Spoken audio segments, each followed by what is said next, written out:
Welcome to Room 101 at Harrigan Compound West. It's story time. So this week we've got a ghost story, and maybe it's a little weird that we had to wait till week 3 to get one. And I really should have had Cornell and Deal's Haunted Bookshop here. It's the perfect tobacco for a ghost story. Of course, I don't have any, don't really care for burley blends. So what we're left with is Greg Pease, Quiet Nights, in a very nice Savinelli Lime 320. One of my all-time favorite pipes. If you're looking for a good affordable option, here it is. Go get one. You'll never regret it. So, ghost stories, right? People are enamored of these things more than I can even begin to understand. I don't really know why or how it goes this way, but it sure does. And when you think about it, they're so enamored with it that they end up buying Ouija boards and nonsense like this. And if you're one of those people out there who thinks this is a portal to hell, and there are a number of people like that, you're going to have to answer as to why Hasbro produces this and doesn't get sued for opening a portal to hell. It's a game, it's a party game, it's a stupid game, right? But it leads us to think about the sorts of things people are fascinated by when they think about the paranormal, the otherworldly. And some of them are so serious that they go beyond the simple Ouija board. And they get all the way to these cranks and charlatans who take lots and lots of their money to put them in touch with dead loved ones. So here we have John Edward, who has made quite a living for himself, these last 20, 30 years, communicating with the dead on behalf of the living. It's deplorable what he does, and it gets worse in many other different directions. Here we have Teresa Caputo, who takes two of the worst things in the world, Long Island and mediums, and combines those into one thing. She has a TV show that you can watch on a network that was once devoted to learning, but now clearly is not. And if these don't turn your crank, you can always get online and check out the California Psychics, where you can book them individually, pay by the minute, and they will tell you all about your impending future and what you should expect. I don't really know why they can do this. I can't imagine who spends the money on it. And yet there are enough people doing that to make it all worthwhile. So with that as backstory, with that as prologue, I want to take us down one little branch of my family tree. And it's the great-grandmother on my father's side. Her name was Marie Pease, Marie Harrigan, upon marriage. She was born in 1887 and died in 1969. She was about 82 years old, just about 82 when she passed. And she was about 42 years old at the very onset of the Great Depression. And when you take a look at who does well in times like the Depression, right? You got to find just a few kinds of jobs that are deeply rewarded when times are their worst. And Marie was one of these, because what you end up finding is that bartenders and psychologists and psychics make a very, very good living when the world turns to hell. And Marie was a psychic. Read the tarot cards, chicken entrails, tea leaves, whatever you thought was what you needed is what she would do for you. And in the Great Depression, she actually did very, very well. Here she is with her immediate family. You can see her in the upper left. This will give you a better idea. This is when she was just a teenager.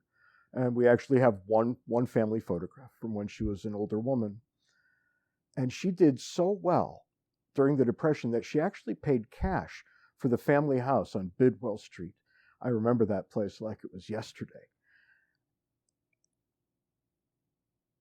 And you can say that I was kind of steeped in this sort of unique nonsense when it came time to understanding how the world works. It wasn't that my family bought it, but it was the case that they spoke of her with a certain kind of reverence, probably because she did so well when the entire country was doing so poorly.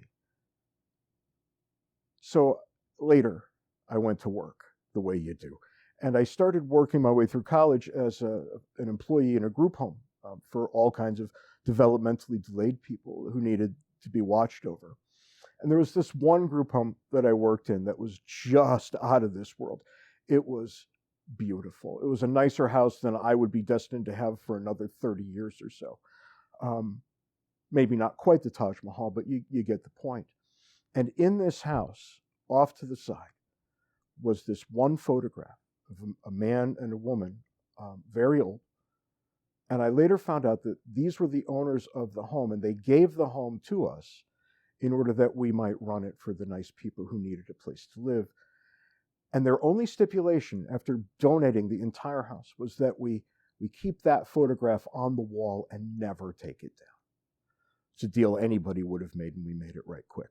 So I worked third shift in this place, and after a while, the boredom just kills you working third shift, and your mind wanders, and you do anything you can to have an original thought. And what I ended up thinking about was that old guy and his wife sitting there on the wall. And the first shift staff would come in the mornings, and they would say, "Did anything weird happen?" They were always convinced that there was something strange about the house. So I decided to make up an unbelievable story that any rational person would never have believed. And I started getting ready with a story for them when they would ask me how things went. And I started telling them that I saw out of the corner of my eye an old man walking up and down the hallway that was way off to my left. And I just left it at that. The next day I would roll a little bit more of that story out, and I would describe him and what he was wearing. Nobody seemed to realize that I was describing the man in the picture in that hallway. I had to work with something, so there it was. And slowly but surely, the lore built up over time, and it became, I saw the ghost again last night.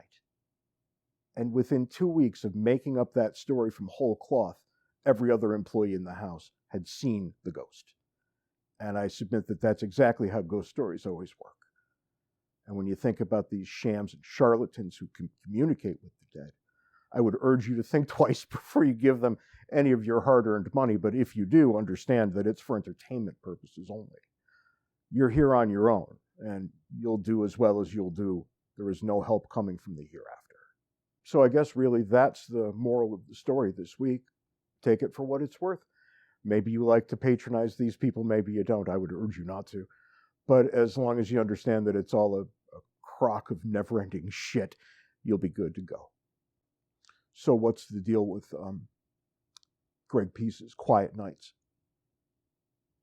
You can see where it's really got some possibilities. But I have to say, it's a little disappointing fresh out of the tin. The flavors are bland and muted, and it's not something I would reach for again anytime soon. So I'm going to leave it in the jar, and we'll see what happens 6 months, a year down the road. Maybe we'll be a lot better off with this. But right now, not terribly impressive. Harrigan spells Harrigan, proud of all the Irish blood that's in me. So the house on Bidwell Street was the Harrigan family home, such that it was. And yes, my great-grandmother bought it with cash in the Depression, a story that we never hear the end of. But my grandfather lived there, that was his mother, and his sister lived there as well. Her name was Ruth. And Ruth was born one of a pair of twins. And this was back in the days when there was no option at a hospital for these sorts of things. She was born very early, very premature. And her brother, her twin brother, died almost instantaneously upon being born. She made it. And they put her in a shoebox. And they put that shoebox in the oven. That was the homemade version of an incubator. And she was, shall we say, a touch developmentally delayed as a result of what happened surrounding her birth. And in family lore, she was always referred to as half-baked Aunt Ruthie. And there it is.